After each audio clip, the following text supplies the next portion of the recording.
함께 일어나셔서 사도신경으로 우리의 신앙을 고백하겠습니다. 나는 전능하신 아버지 하나님 천지의 창조주를 믿습니다. 나는 그의 유일하신 아들 우리 주 예수 그리스도를 믿습니다. 그는 성령으로 잉태되어 동정녀 마리아에게서 나시고 본디오 빌라도에게 고난을 받아 십자가에 못 박혀 죽으시고 장사된 지 사흘 만에 죽은 자 가운데서 다시 살아나셨으며 하늘에 오르시어 전능하신 아버지 하나님 우편에 앉아 계시다가 거기로부터 살아있는 자와 죽은 자를 심판하러 오십니다. 나는 성령을 믿으며 거룩한 공교회와 성도의 교제와 죄를 용서받는 것과 몸의 부활과 영생을 믿습니다. 아멘. 할렐루야. 네. 우리 앞뒤 좌우에 계신 분들과 인사 나누겠습니다. 주님의 이름으로 사랑하고 축복합니다. 시작. 주의 이름으로 사랑하고 축복합니다. 네, 얼굴들 다 한 번씩 보시고요. 네. 오늘은 누가 나오셨나? 네. 입 모양은 안 보이지만 눈 모양으로 표정을 한번 잘 지어봐 주세요. 옆 사람 바라보면서. 네, 한 주간 나 이렇게 살았습니다. 네. 네, 한 주간 주님의 은혜 안에 평안하셨나요? 아멘. 아멘이신가요? 아멘. 네. 혹시 아멘 안 하신 분들은 많이 힘드셨나요? 이 시간 함께 찬양하실 때 정말 우리에게 기쁨 주시고 행복 주시는 주님의 이름을 함께 찬양했으면 좋겠습니다. 할렐루야. 아멘.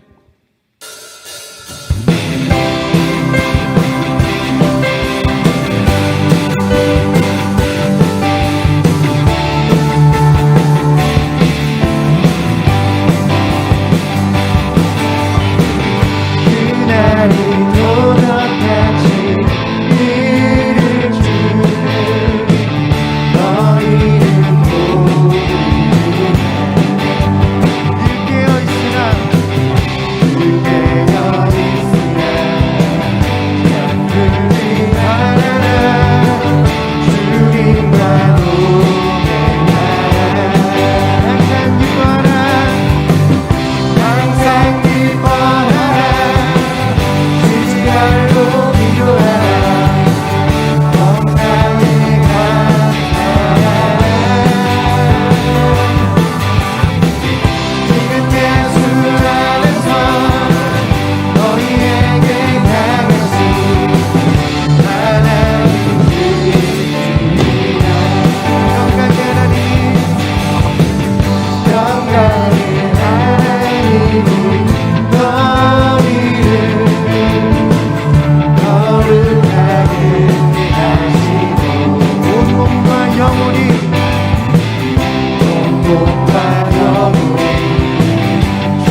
찬양하리라. 찬양하리라.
다 같이 기도드리겠습니다.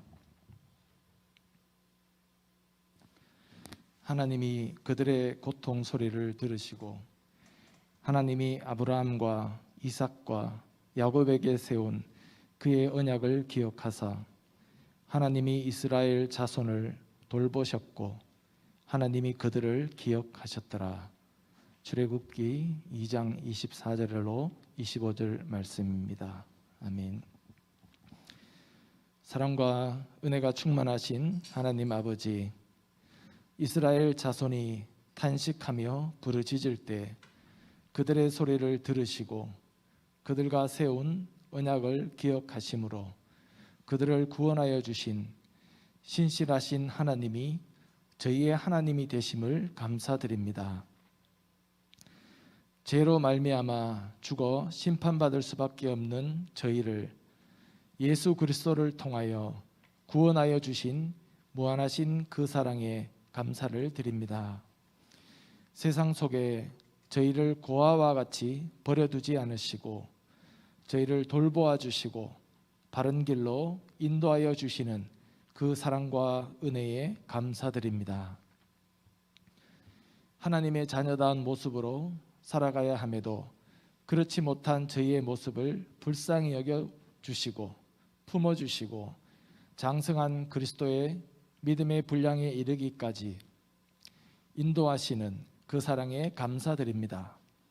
이 시간 하나님의 자녀가 되었음에도 불구하고 썩어져가는 옛 습관을 따르는 옛사람을 벗어버리지 못하는 죄인된 저희의 모습도 회개합니다.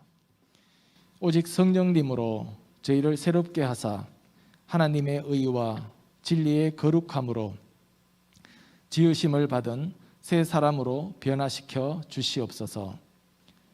예수 그리스도의 보혈로 세상 속에서 더럽혀진 저희의 모든 죄와 허물들을 씻겨 주시옵고 새롭게 하여 주시옵기를 기도합니다.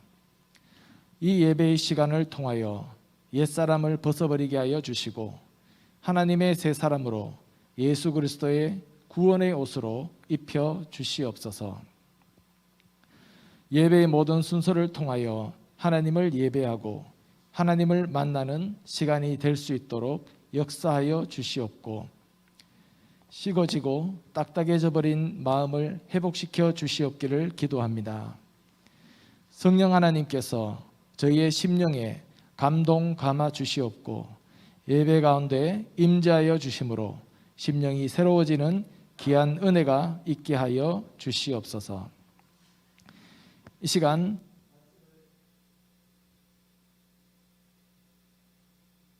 시간 말씀을 전하시는 안성희 담임 목사님을 붙들어 주시옵고 성령의 충만하심 가운데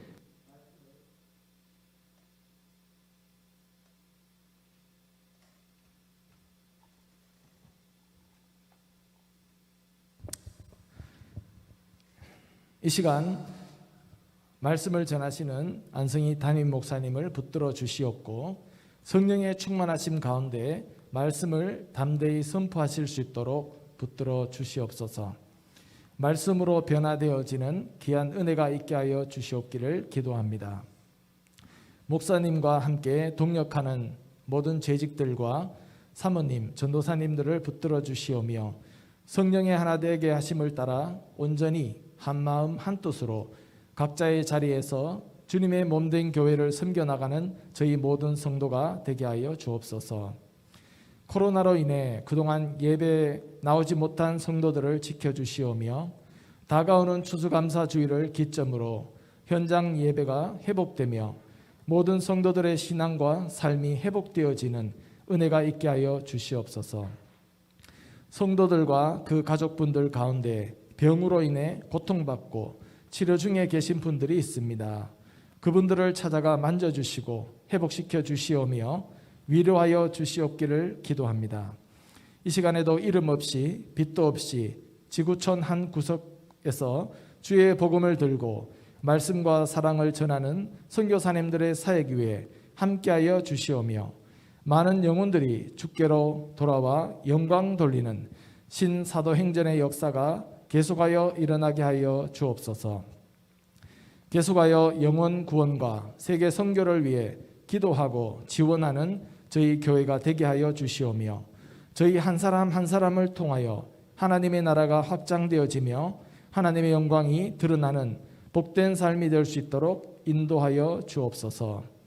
저희를 통하여 영광 받으실 하나님을 기대하옵고 하나님을 기쁘시게 하는 믿음의 삶을 살아가는 저희가 되게 하여 주옵소서. 이 모든 것 저희를 구원하신 예수 그리스도의 이름으로 감사하며 기도드립니다. 아멘.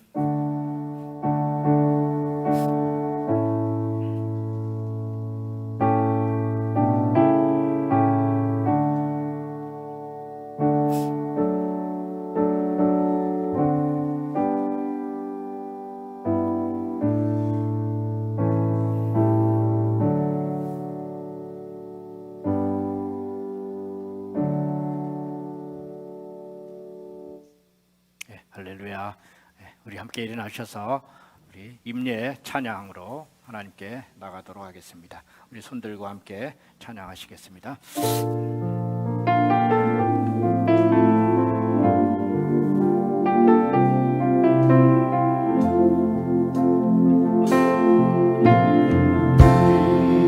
모두 예배하는 자 되어 영과 진리로 주를 예배하자. 주가 우리와 함께 영원히 함께 하시고 메리지 않는 샘물로 우릴 채우시리라.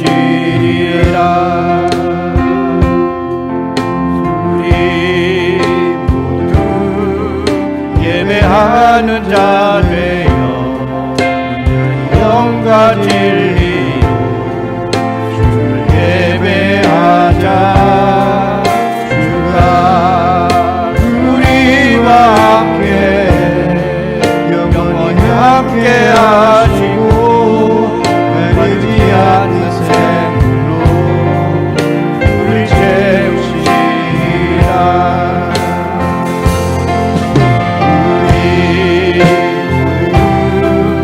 예배하는 자 되어 영과 진리 주를 예배하자.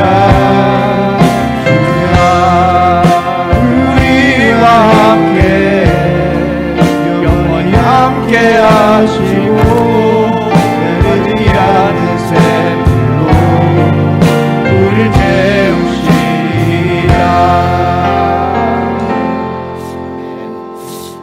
기도드리겠습니다. 거룩하신 하나님 아버지, 우리의 모든 연약함과 죄악됨에도 불구하고 하나님은 신실하셔서 그 약속하신 바를 지키시며 우리를 위한 구원의 역사를 날마다 이루어 가시니 감사를 드립니다. 세상은 난리와 바이러스와 분쟁과 갈등으로 얼룩져서 소망이 없지만 하나님은 이런 세상 가운데 보이지 않는 손길로 구속의 계획을 이끌어 가시고 계시니 참으로 감사드립니다. 오늘 거룩한 주일에 거룩하신 주님 앞에 구별된 마음으로 나올 수 있도록 인도하여 주시니 감사드립니다. 신령과 진정으로 예배하는 자들을 복 주시고자 찾으시는 주님께서 오늘 우리의 모두의 심령에 임하여 주셔서 우리에게 은혜와 복을 내려 주시고 하나님께 영광 돌리는 삶으로 나타나게 하여 주옵소서.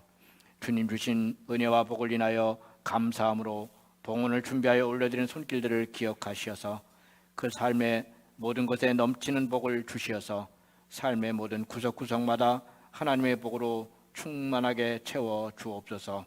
하나님 주시는 복으로 말미암아 그 삶이 기름지고 아름답고 풍성한 삶이 되게 하시며 이웃에게 소망과 빛이 되는 복된 삶이 되게 축복하여 주옵소서. 범사의 건강함과 형통함의 복을 주셔서 영육간의 풍성한 삶을 누릴 수 있도록 함께하여 주옵소서. 감사를 드리옵고 우리 구원의 주님이신 예수 그리스도 이름으로 기도드리옵나이다. 아멘. 광고 말씀을 드리겠습니다. 이번 주에 읽으실 성경은 요한복음 1장에서 18장까지 말씀입니다. 그리고 모든 별로 이번 주에 나누실 말씀은 누가복음 4장 5절에서 8절까지 말씀입니다. 네, 오늘 말씀을 함께 나누도록 하겠습니다. 자, 본문 말씀 먼저 한번 같이 한 목소리로 읽어 보겠습니다. 시작. 예수께서 성령의 충만함을 입어 요단강에서 돌아오사 광야에서 40일 동안 성령에게 이끌리시며 마귀에게 시험을 받으시더라. 이 모든 날에 아무것도 잡수시지 아니하시니 날수가 다함에 줄이신지라. 마귀가 이르되 내가 만일 하나님의 아들이어든 이 돌들에게 명하여 떡이 되게 하라. 예수께서 대답하시되 기록된 바 사람이 떡으로만 살 것이 아니라 하였느니라. 아멘. 오늘 이 말씀은 예수님께서 40일 동안 광야에 계시면서 성령에 이끌리셔서 이 마귀에게 시험을 받으셨다라고 하는 내용입니다. 예수님은 마귀로부터 세 가지 시험을 받으셨습니다. 예수님은 이 세 가지 시험을 하나님의 말씀으로 이기셨습니다. 오늘 함께 은혜 받을 말씀은 예수님이 받으신 세 가지 시험 가운데서 한 가지 시험, 첫 번째 시험에 대해서 함께 나누어 보려고 합니다. 이 첫 번째 시험은 하나님의 아들로서 그 권능과 능력, 그것을 어떻게 사용할 것인가, 그런 부분에 대해서 시험을 했는 그런 내용입니다. 하나님의 아들로서 그 능력과 권세, 그런 것들을 어떻게 사용해야만 할까요? 그것을 통해서 예수님은 자신이 어떤 사역을 감당할 것인가, 공생의 사역을 어떻게 감당할 것인가 라고 하는 것을 간접적으로 우리에게 깨우쳐 주셨다라고 말씀드릴 수 있습니다. 첫 번째는 광야에서 40일 동안 성령에 이끌리신 예수님이십니다. 1절 말씀을 보면 예수께서 성령의 충만함을 입어 요단강에서 돌아오사 광야에서 40일 동안 성령에 이끌리셨다라고 말씀하고 있습니다. 이 말씀은 사실은 3장 22절 말씀하고 연결되어야 되는 그런 말씀입니다.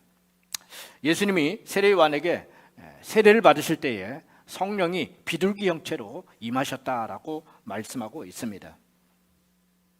비둘기 같은 형체로 임하신 그 성령님께서는 이제 그 성령의 충만함을 입었다라고 오늘 말씀은 하고 있습니다. 성령의 충만함을 받으신 예수님은 이제 요단강에서 광야로 돌아오셨다라고 말씀합니다.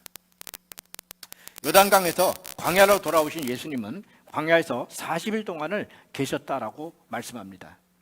이 40일 동안도 물론 우리 성령의 충만함을 받으신 그 성령의 충만하심이 함께 하시는 그런 기간이었다라고 말씀드릴 수가 있습니다. 성령에 이끌리시며라고 하는 이 표현은 광야 40일 동안 성령님께서 함께 하셨다라는 말씀입니다.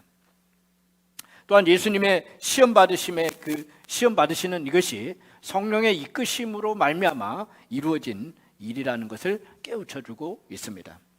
즉 예수님은 성령의 이끄심 가운데에 마귀에게 시험을 받으신 것입니다.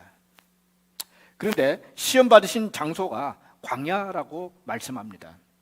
이 광야에서 예수님은 40일 동안을 계셨습니다. 예수님이 광야에서 40일 동안 계셨다고 하는 이 사실은 역사적으로 볼 때, 그런데 그 하나님의 말씀이 다 살펴보게 되면 신명기 말씀입니다.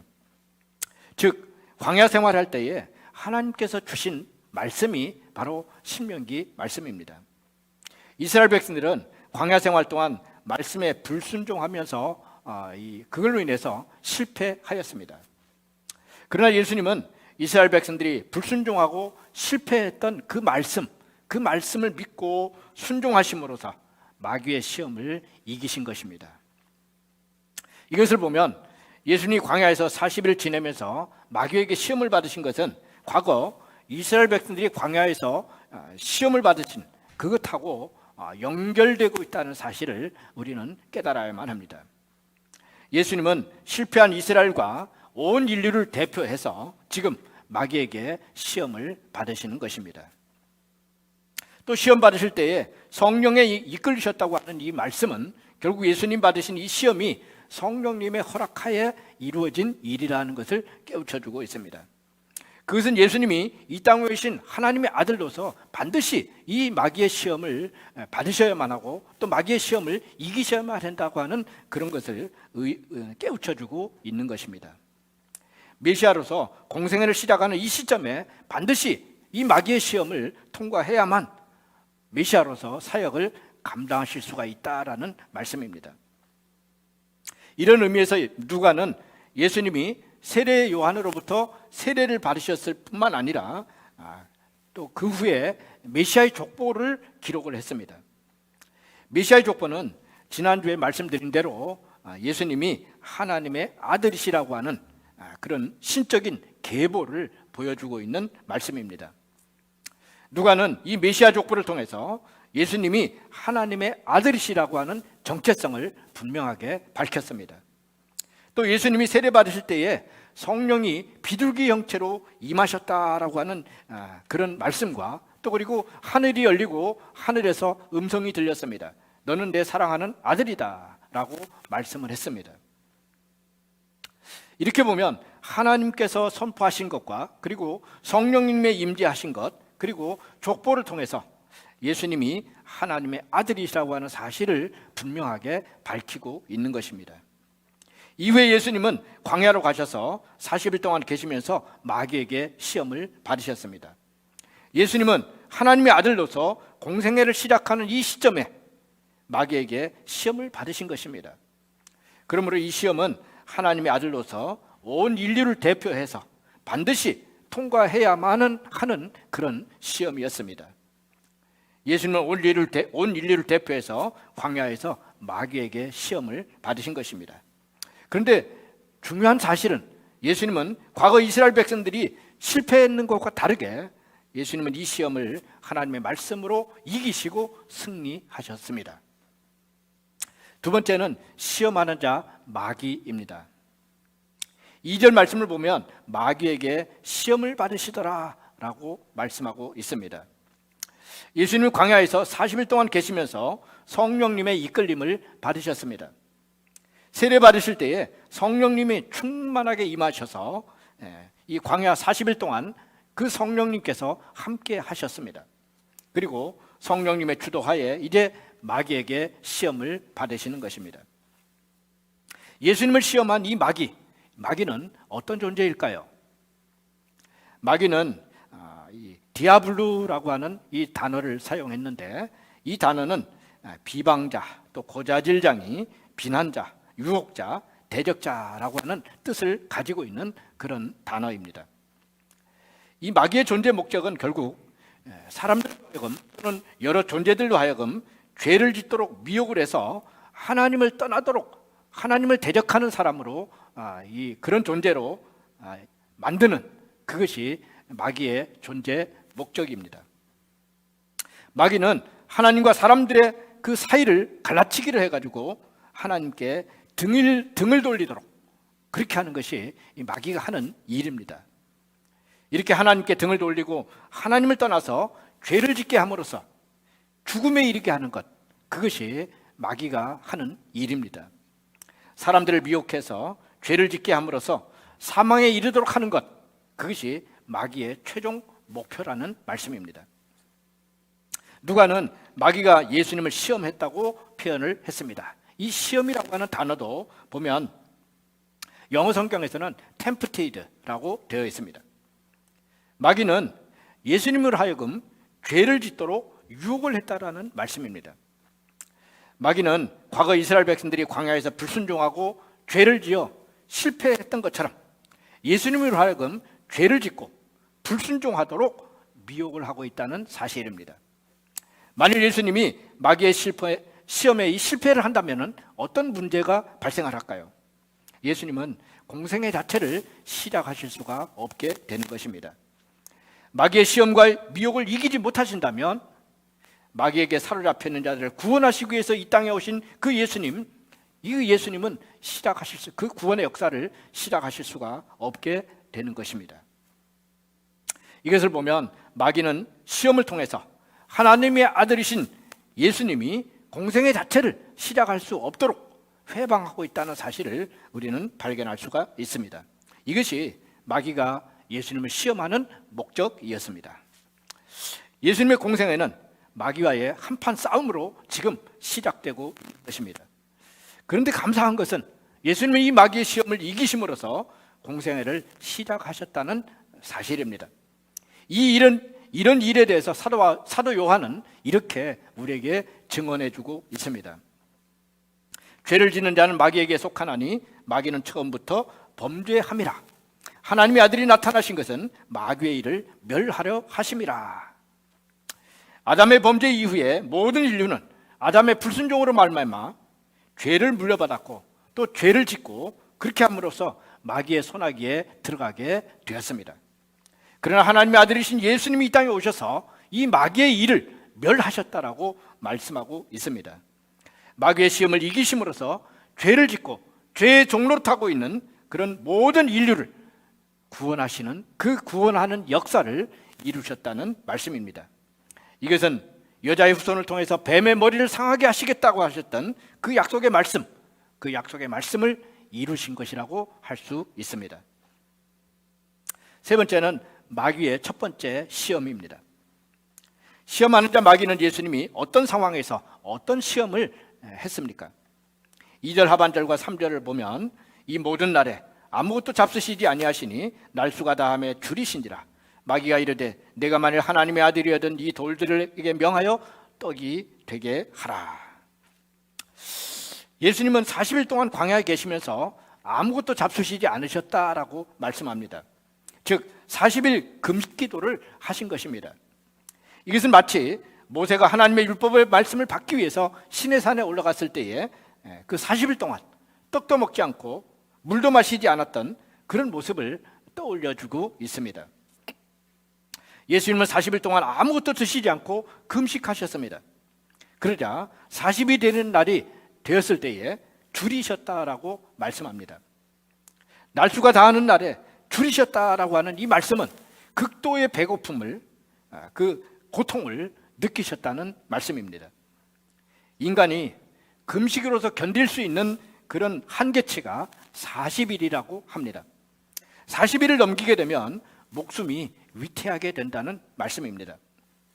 아마도 육신을 입고 이 땅에 오신 예수님도 이 40일 금식을 하시면서 육신의 한계와 극도의 고통을 느끼셨고 또 경험하셨다라고 할 수 있습니다. 마귀는 이렇게 극도의 배고픔과 그 고통을 느끼고 있는 그 찰나에 예수님을 시험을 했습니다. 마귀가 낸 시험 문제는 무엇입니까? 마귀가 이르되 내가 만일 하나님의 아들이어든 이 돌들에게 명하여 떡이 되게 하라. 마귀는 광야에 흔하게 흩어져 있는 이 돌들, 그 돌들을 보면서 떡을 만들어 먹으라고 이렇게 시험 문제를 냈습니다. 마귀는 이 시험을 하면서 이렇게 조건을 달았습니다. 내가 만일 하나님의 아들이어든 이라고 조건을 달았습니다. 정말 하나님의 아들이 맞다면 하나님의 아들로서 그 능력과 권세, 그것을 한번 이 돌을 떡으로 만드는데 한번 사용을 해 보라는 말씀입니다. 하나님의 아들로서의 권위와 그 능력을 어떻게 사용하는 것일까? 하나님의 아들의 그 권위와 능력을 자신의 배고픈 문제, 이 고통, 이 문제를 해결하는데 사용을 한번 해보라는 말씀입니다. 마귀의 이 시험 문제가 과연 예수님에게 시험이 되었을까요? 제가 볼 때는 아주 기가 막힌 문제였다라는 생각이 듭니다. 우선 첫째로 현재 예수님의 육신의 상태가 40일 금식하고 나서 매우 줄이고 배고픈 상태였습니다. 무엇이든지 먹는 문제를 해결하지 않으면 안 되는 절박한 상황이었다는 사실입니다. 두 번째는 예수님은 마귀가 조건을 내어놓은 대로 하나님의 아들이 맞습니다. 예수님을 세례받으실 때에 하나님께로부터 너는 내 사랑하는 아들이다 라고 하는 그 증거를 받으셨습니다. 인준을 받으셨습니다. 셋째로 하나님의 아들은 창조주 하나님을 의미하고 있습니다. 하나님의 아들이라는 이 말은 그 본성이 하나님이시라는 말씀이고 창조주라는 말씀입니다. 그렇다면 창조주 하나님으로서 돌들을 떡덩이로 만드는 것, 이거 아주 쉬운 일입니다. 하려고만 하면 얼마든지 할 수 있는 일이라는 말씀입니다. 결론적으로 예수님은 하나님의 아들로서 돌들로 떡덩이를 만들어서 먹으실 수 있는 능력과 권세를 가지고 계신 분이라는 말씀입니다. 충분한 가능성이 있기 때문에 이 시험 문제가 시험이 될 수가 있는 것입니다. 그런데 여기에 함정이 있습니다. 마귀가 이 시험 문제를 통해서 예수님으로 하여금 죄를 짓게 하려고 하는 그런 의도가 이 가운데에, 이 시험 문제에 자리 잡고 있기 때문입니다. 그것이 무엇일까요? 하나님의 아들로서의 권위와 능력을 자신의 현실 문제를 해결하는 그런 데에 사용을 하도록 지금 유혹하고 있는 것입니다. 이것은 예수님이 이 땅에 오신 목적을 왜곡시키는 그런 시험이라고 할 수가 있습니다. 예수님은 그 근본이 하나님이십니다. 그럼에도 불구하고 육신을 입고 이 땅에 오셨습니다. 예수님이 육신을 입고 이 땅에 오신 그 이유는 무엇일까요? 그것은 육신을 입고 살아가는 사람들의 현실 문제, 빵 문제, 이거를 해결해 주시기 위해서 이 땅에 오신 것일까요? 아닙니다.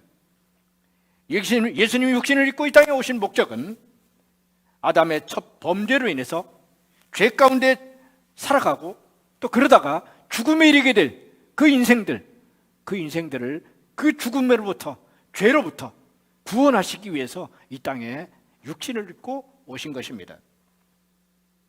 그런데 지금 마귀는 예수님이 이 땅에 오신 목적을 왜곡시켜서 현실 문제를 해결하는 빵의 메시아가 되도록 그렇게 유혹을 하고 있는 것입니다. 그것도 극도의 배고픈 현실을 경험하고 있는 그런 사람, 그런 예수님에게 당장에 너의 배고픈 문제를 해결해야 된다라고 유혹을 한 것입니다. 이런 면에서 보면 마귀는 정말 간교한 자이고 교활한 자입니다. 예수님이 40일 동안 금식하심으로 육신의 상태가 최악의 상태였다는 사실입니다. 이것을 이용을 하고 있는 것입니다. 또 예수님이 하나님의 아들로서 그 능력을 충분히 활용하실 수 있는 그런 분이라는 것을 이 마귀는 너무나도 정확하게 알고 있었습니다. 이 두 가지 상황을 바탕으로 해서 예수님으로 하여금 잘못된 메시아 길을 가도록 지금 미혹하고 있는 것입니다.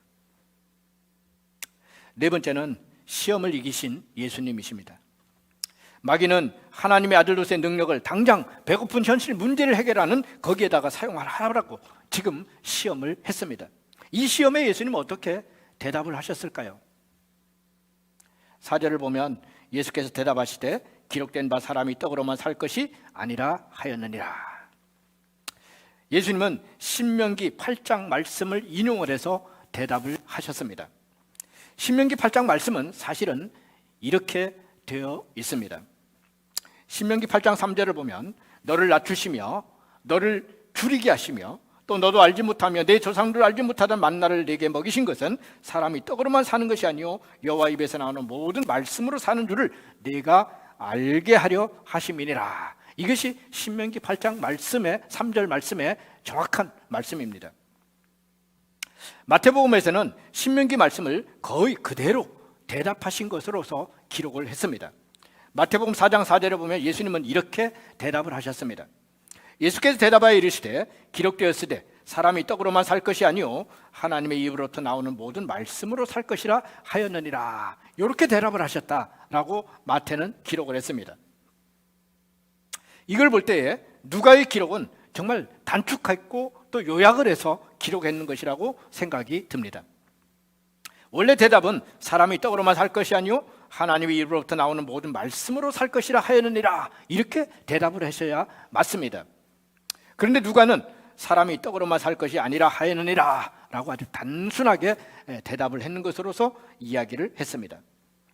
아마도 누가는 이 누가복음을 읽는 독자들이 이 신명기 말씀을 잘 알고 있는 그런 사람들이라고 생각을 한 것 같습니다.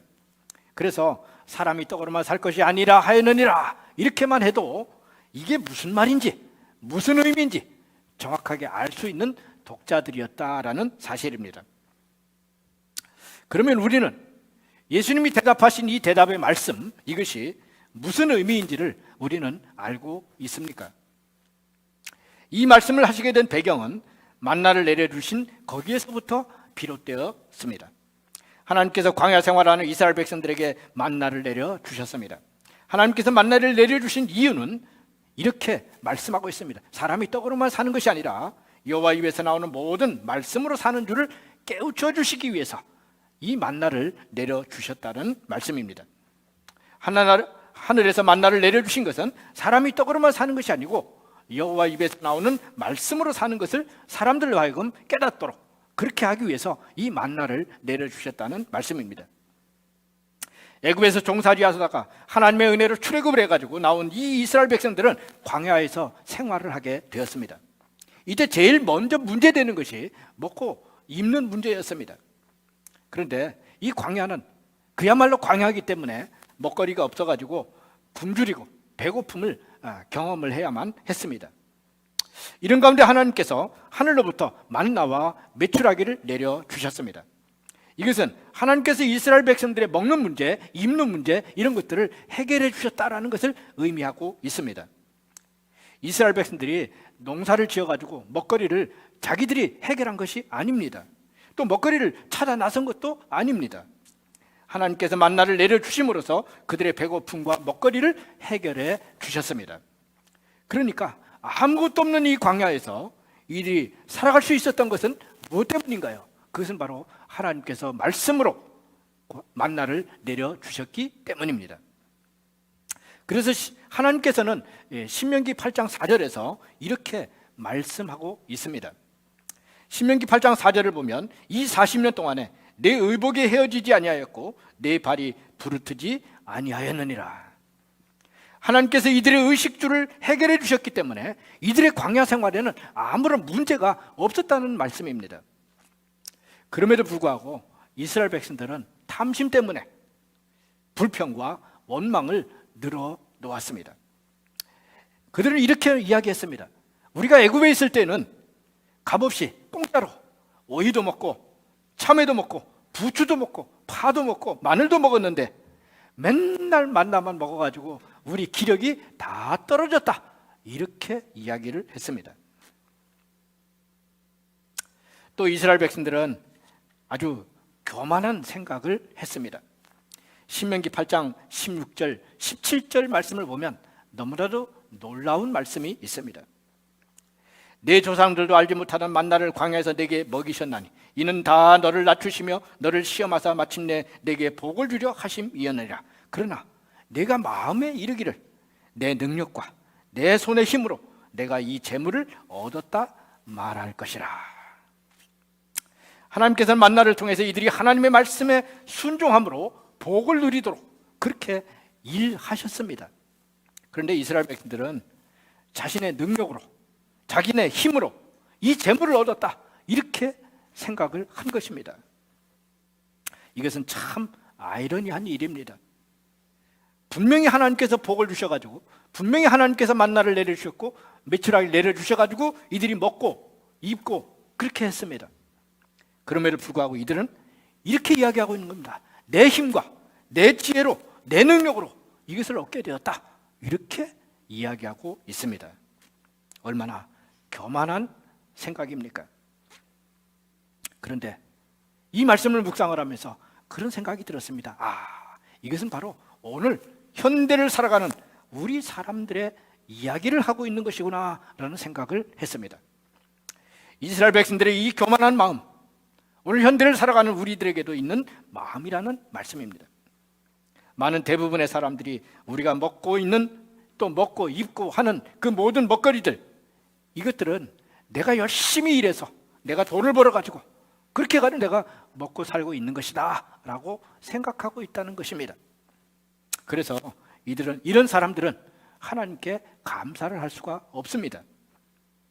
그런데 실상은 우리가 먹거리를 먹을 수 있게 된 것은 무엇 때문입니까? 하나님께서 우리를 위해서 먹거리를 창조하여 주셨기 때문입니다.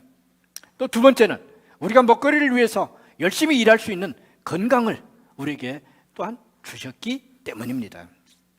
그렇기 때문에 오늘 우리가 정말 먹고 입고 잘 살고 있는 것은 전적으로 하나님의 은혜인 것입니다. 이상의 말씀에서 우리가 알 수 있는 것은 예수님은 돌들로 떡덩이를 만들어 먹으라는 이 마귀의 시험에 대해서 다음과 같이 대답하셨다라는 사실입니다. 사람이 떡으로만 사는 게 아니다. 하나님의 입에서 나오는 말씀으로 살 수가 있다라고 대답을 하신 것입니다. 예수님은 먹거리를 내려주시는 그 하나님을 신뢰하는 믿음, 그 믿음으로 살아갈 수 있다라고 대답을 하신 것입니다. 자신의 힘과 능력으로 사는 것이 아니라 하나님의 주시는 그 능력으로 살아갈 수가 있다라고 지금 대답을 한 것입니다. 여러분 어떻습니까? 맞습니까? 이것은 앞으로 공생에도 하나님이 주시는 그 능력으로, 하나님이 주시는 힘으로, 하나님이 주시는 지혜로 감당하시겠다라고 하는 분명한 각오입니다. 또 공생의 방향도 현실 문제를 해결하는 그런 것이 아니라 하나님을 만나고 또 예수 그리스도를 만나고 그걸 통해서 죄된 삶으로부터 구원을 받고 새 생명을 얻는 그런 일을 하도록, 그런 일을 하겠다라는 각오입니다. 예수님이 이 땅에 육신을 입고 오신 것은 마귀의 일을 멸하고 마귀로부터 구원하여서 하나님의 백성으로 삼기 위해서 이 땅에 오셨다는 사실에서 우리는 그것을 분명히 깨달을 수가 있습니다.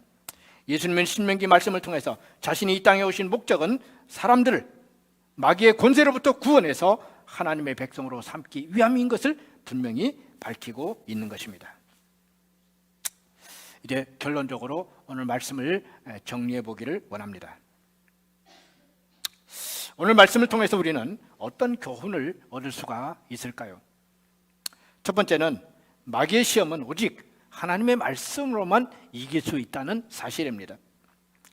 예수님은 마귀에게 시험을 받으시고 하나님의 말씀으로 그 시험을 이기셨습니다. 이것은 우리도 마귀의 시험을 받았을 때에는 오직 하나님의 말씀으로만이 이길 수 있다는 사실을 우리에게 깨우쳐주고 있습니다. 두 번째는 생명의 떡 예수님을 믿어야만 영생을 얻습니다.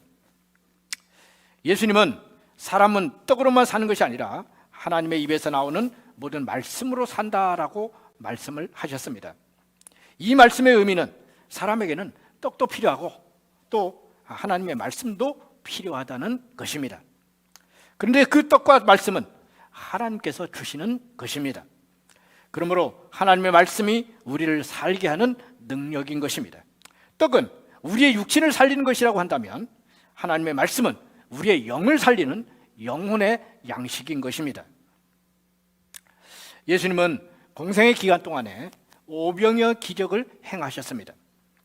광야 생활하는 이스라엘 백성들에게 만나를 내려주셨던 것처럼 예수님은 오병이어 기적을 통해 가지고 수많은 사람들에게 이 먹거리를 제공해 주셨습니다.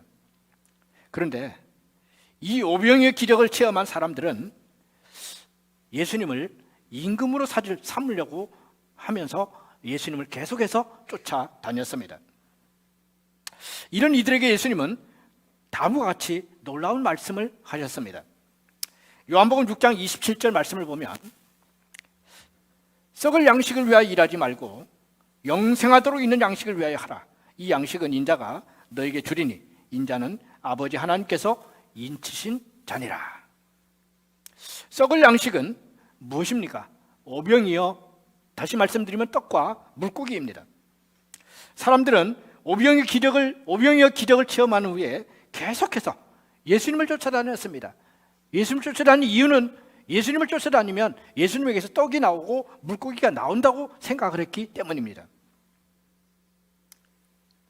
그런데 예수님은 이런 그들에게 이런 썩을 양식을 위해서 쫓아다니지 말고 영생하도록 있는 양식을 찾으라고 말씀을 하셨습니다.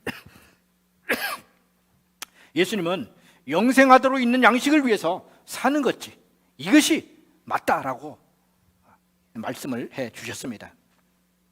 그러면서 예수님이 영생의 양식이라고, 예수님 자신이 영생의 양식이라고 말씀을 하셨습니다. 사람들은 예수님이 자기가 영생의 양식이라고 이렇게 이야기를 하니까 사람들은 의아하게 생각을 했습니다. 어떻게 자기 살을 사람들에게 주어가지고 먹게 할 수 있겠느냐라고 하면서 의문을 제기했습니다. 그런데 예수님은 어떤 면에서 예수님이 영생의 양식인지를 분명하게 깨우쳐 주셨습니다. 요한복음 6장 48절에서 51절 말씀입니다. 우리 한번 같이 읽어보겠습니다. 시작. 내가 곧 생명의 떡이니라. 너희 조상들은 광야에서 만나를 먹었어도 죽었거니와 이는 하늘에서 내려오는 떡이니 사람으로 하여금 먹고 죽지 아니하게 하는 것이니라. 나는 하늘에서 내려온 살아있는 떡이니 사람이 이 떡을 먹으면 영생하리라. 내가 줄 떡은 곧 세상의 생명을 위한 내 살이니라 하시니라. 예수님은 자신이 영생을 주실 수 있는 생명의 떡이라고 말씀을 하셨습니다. 만나를 먹은 조상들은 광야에서 다 죽었습니다. 그런데 그 이유는, 그들이 죽은 이유는 하나님의 말씀에 불순종했기 때문입니다.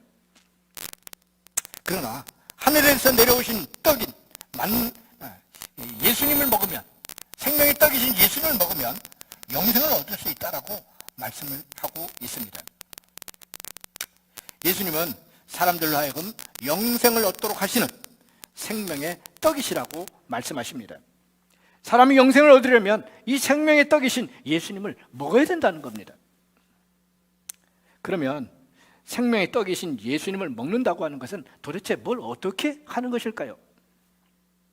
먹는다고 하는 것은 믿음의 행위를 표현을 했는 그런 말씀이라고 할 수 있습니다. 즉 생명의 떡이신 예수님을 먹는다고 하는 것은 생명의 떡이신 예수님을 믿는다는 말입니다. 영생은 생명의 떡이신 예수님을 믿음으로 말미암아 우리에게 주어지는 하나님의 선물이라는 말씀입니다. 또 생명의 떡이신 예수님을 먹는다고 하는 것이 도대체 무슨 의미일까요? 예수님은 의식주 문제를 고민하고 있는 제자들에게 이렇게 말씀을 하셨습니다. 유명한 마태복음 6장 31절에서 34절 말씀입니다. 우리 한번 같이 읽어보겠습니다. 시작. 그러므로 염려하여 이르기를 무엇을 먹을까, 무엇을 마실까, 무엇을 입을까 하지 말라. 이는 다 이방인들이 구하는 것이라. 너희 하늘 아버지께서 이 모든 것이 너에게 있어야 할 줄을 아시느니라. 그런즉 너희는 먼저 그의 나라와 그의 의를 구하라. 그리하면 이 모든 것을 너에게 더하시라. 그러므로 내일 일을 위하여 염려하지 말라. 내일 일은 내일이 염려할 것이요 한날의 괴로움은 그날로 족하니라. 할렐루야. 이 말씀을 볼 때에 생명의 떡이신 예수님을 먹는다고 하는 것은 먼저 그의 나라와 그의 의를 구하는 그 삶을 의미하고 있습니다. 무엇을 먹을까? 뭘 입을까? 걱정하고 염려하는 대신에 먼저 그의 나라와 그의 의를 구하는 그런 삶을 살으라고 지금 말씀하고 있습니다. 먼저 그의 나라와 그의 의를 구하면 예수님께서 그 염려를, 우리 마음속에 있는 뭘 먹을까, 뭘 입을까 염려하고 있는 그 염려를 대신 해결해 주시겠다라고 약속하고 있는 것입니다. 이 상을 보면서 우리는 무엇으로 영생의 삶을 얻을 수가 있습니까? 생명의 떡이신 예수님을 믿어야만 합니다. 그리고 생명의 떡이신 예수님께서 말씀하신 그 말씀을 따라서 살아가야만 하는 것입니다. 이렇게 할 때에 우리의 필요를 다 알고 계시는 주님께서 때때마다 필요를 채워주시고 은혜를 부어주시겠다고 약속하고 있습니다. 우리는 하나님 베풀어 주시는 이 은혜로 살아가는 정말 그런 존재라는 사실입니다. 우리는 생명의 떡이신 예수님을 먹어야만, 또 이 생명의 떡이신 예수님을 믿어야만 영생에 이를 수 있는 그런 영적인 존재라는 사실을 우리에게 깨우쳐주고 있습니다. 사랑하시는 우리 동역자 여러분, 이제 생명의 떡이신 예수님을 믿음으로 말미암아 영생에 이르시는 여러분 다 되시기를 주님의 이름으로 부탁을 드립니다. 자, 기도하겠습니다. 은혜로우신 하나님 아버지, 예수님이 마귀의 시험을 받으셨지만 하나님의 말씀으로 이기심으로 인하여 감사와 찬양을 올려드립니다. 하나님의 말씀으로 마귀의 일을 멸하시고 공생애를 하나님의 뜻과 계획 가운데 시작하시게 되었습니다. 또한 말씀을 통하여 사람은 떡으로만 사는 존재가 아니라 하나님의 입에서 나오는 모든 말씀으로 사는 존재라는 것을 깨우쳐 주셔서 참으로 감사를 드립니다. 썩어 없어질 양식만을 위해 살아가는 우리 인생들이 우리를 살리는 것은 하나님의 입에서 나오는 말씀인 것을 깨닫게 하시고 하나님의 말씀을 따라서 먼저 그의 나라와 의를 구하는 삶을 살아갈 수 있도록 은혜를 베풀어 주옵소서.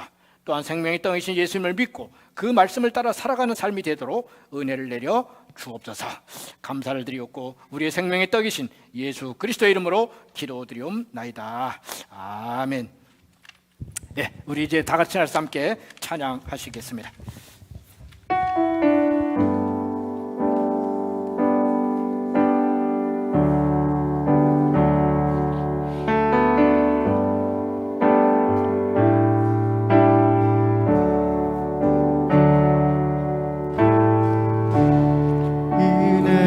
아니면 살아갈 수가 없네. 호흡마저도 다 주의 것이니 세상 평안과 위로 내게 없어. 예수 오직 예수뿐이네.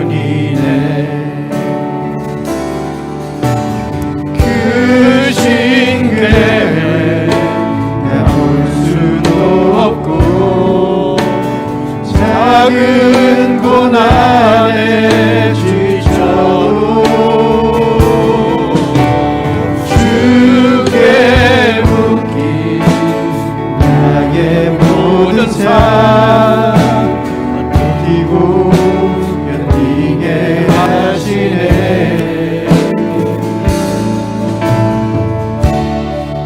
은혜 아니면 살아갈 수가 없네. 나의 모든 것 내 주께 맡기니 참된 평안과 위로 내게 주신 예수 오직 예수뿐이네.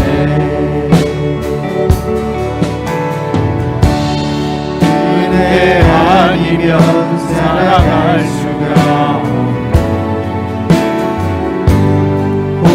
호흡마저도 다 주의 것이니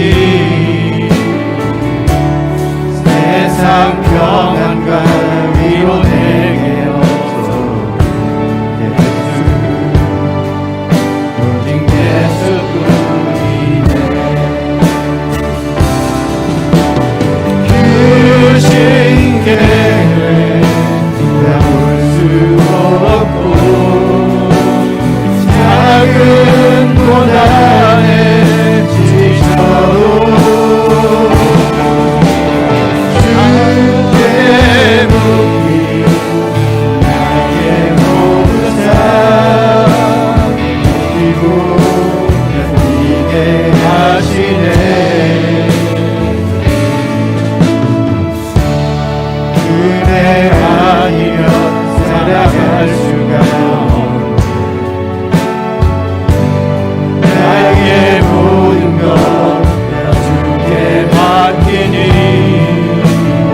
우리는 매일매일 삶을 살아가면서 때로는 뭘 입을까, 뭘 마실까, 뭘 먹을까 걱정하고 염려할 때가 너무나도 많았습니다.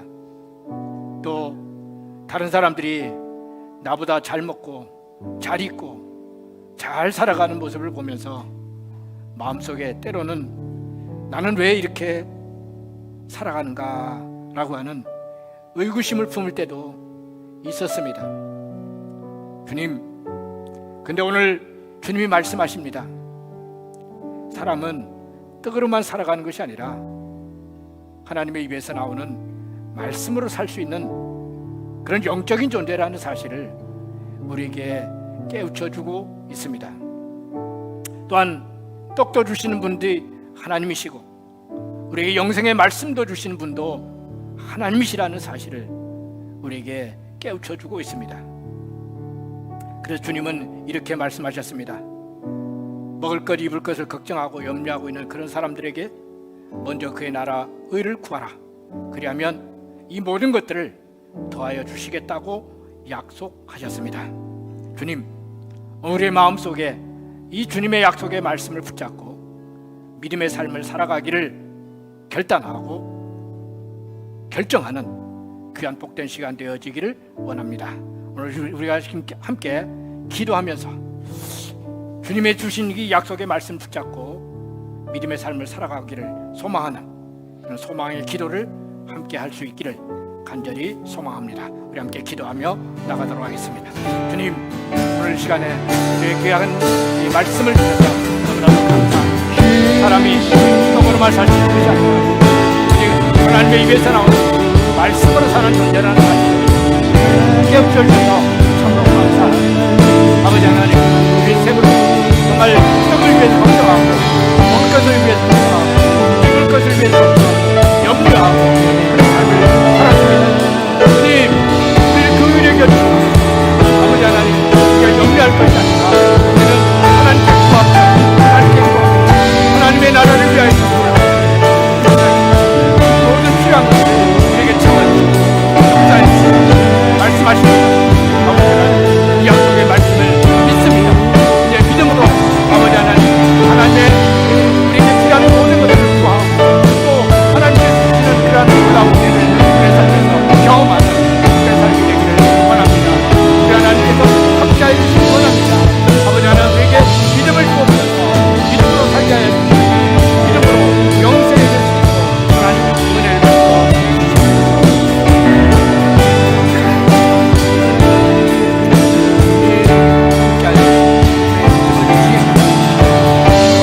믿음으로 살게 하시고 믿음으로 영생의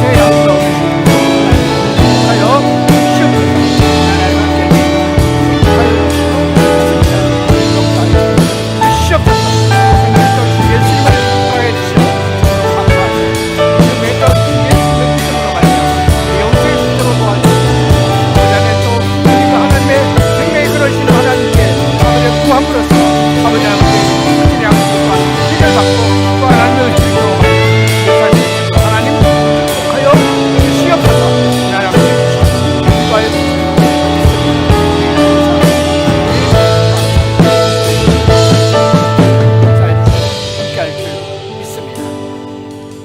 하여 감사합니다. 믿음 없던 우리의 삶을 회개하고 믿음으로 주님께서 우리에게 생명의 떡도 주시고 또 먹을 것 입을 것들도 우리에게 채워주시는 그런 생명의 근원이신 것을 우리가 깨닫고 믿고 감사함으로 주님 앞에 나가싸우니 아버지 하나님, 우리에게 이 은혜를 풍성하게 내려주시고 날마다의 삶이 주님의 은혜로 살아가는 삶이 될 수 있도록 축복하여 주시옵소서. 이제는 우리 주 예수 그리스도의 은혜와 독생자 예수가 이처럼 우리를 사랑하신 하나님의 사랑하십니다.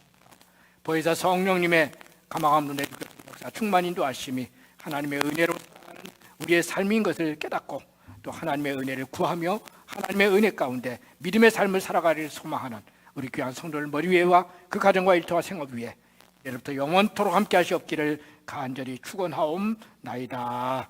아멘.